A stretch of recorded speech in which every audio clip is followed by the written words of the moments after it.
यहां पर विशिष्ट व्याख्या समझो।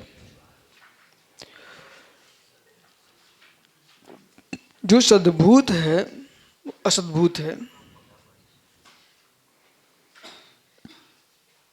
जो एक में भेद कर रहा है वो सद्भूत है, जो दो में भेद कर रहा है वो असद्भूत है। एक में भेद कर रहा है, अखंड में भेद कर रहा है, वो सद्भूत व्यवहार है।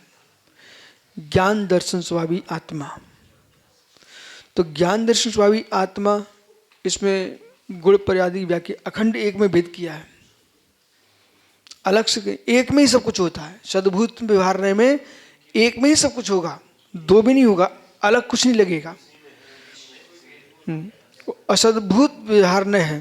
ध्यान दीजिए, ये दो भेद करना बहुत जरूरी है, फिर उपचरित अनुपचरित बाद में जाना। पहले सद्भुत असद्भुत को समझिए आप। निज गुण गुणीय में भेद कर रहा है, वो क्या है? सद्भूत व्यवहार है। ठीक है, वही अशुद्ध निश्चय का विषय है। आइए, शुद्ध में शुद्ध का, अशुद्ध में अशुद्ध का। अब असद्भूत में आइए। असद्भूत किसे कहते हैं? जो दो के साथ भेद करता है वो वो वो असद्भूत है, असद्भूत है।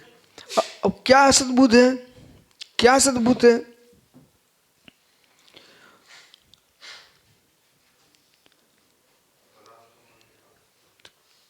मति शुद्ध ज्ञान से युक्त आत्मा, ये असद्भूत का विषय बन गया।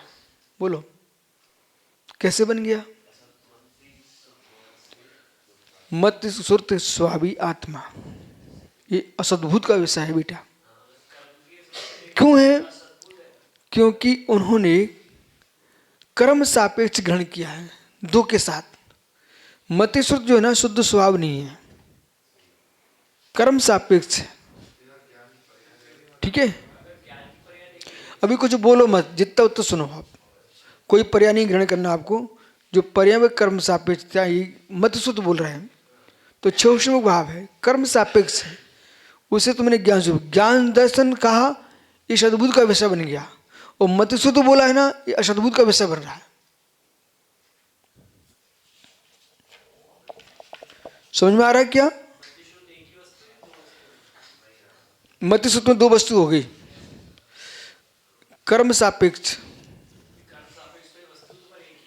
दो होगी ना, कर्म अलग है और आत्मा अलग है। उसमें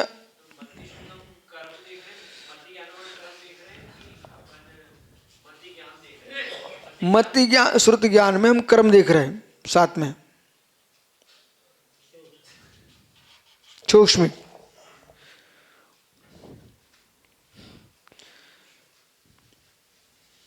समझ में नहीं आया?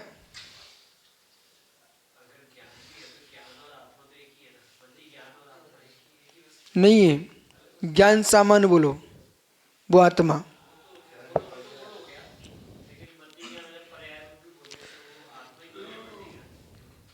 सुनो बालक, आप पढ़ोगे 221 और 222 सूत्र, ठीक है, तब तुमको समझ में आ जाएगा।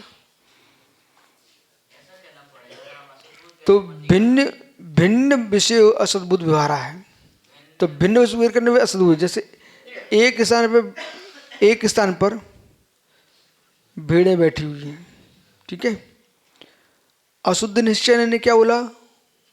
अशुद्ध निश्चय ने क्या बोला? मति ज्ञान जीवा, ठीक है।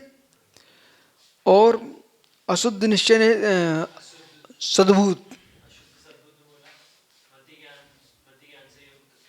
आत्मा, मति ज्ञान से युक्त आत्मा, ठीक है। तो वो भेद करके दिखाएगा। अब जब भिन्न विषय ग्रहण कर रहा है, गे जीवा जीवे, तो ज्ञान गे में भेद कर रहे हैं, तो ज्ञान भिन्न है, गे भिन्न है, तो किसका विषय बन गया? असद्भुत का विषय, ठीक है। असद्भुत का विषय, असद्भुत। वो एक वस्तु विषय कर रहा है सद्भूत। एक वृक्ष में शाखाएं, वृक्ष में शाखाएं, तो वृक्ष तो एक ही है, शाखा तुम भेद करके दिखा रहे हो, एक में भेद कर रहे हो। और सद्भूत असद्भूत में क्या कर रहे हो? ज्ञान गे, ज्ञान गे, ज्ञान गे, तो गे भिन्न और ज्ञान भिन्न। चलिए अब यदि आप मतश्रुत ज्ञान को असद्भूत के पास ले जा रहे हो, असद्भूत के पास, तो उसमें तुम क्या देखोगे?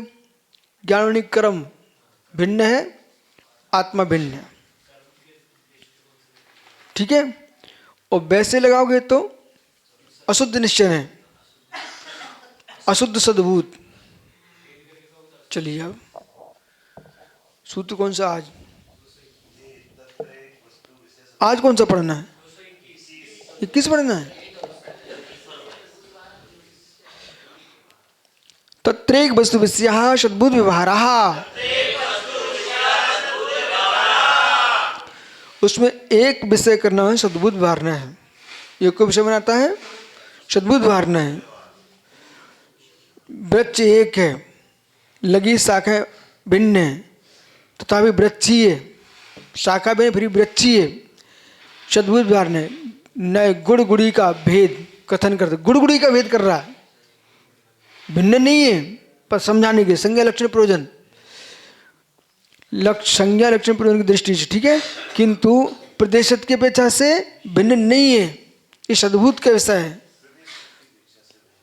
प्रदेश से भिन्न नहीं है।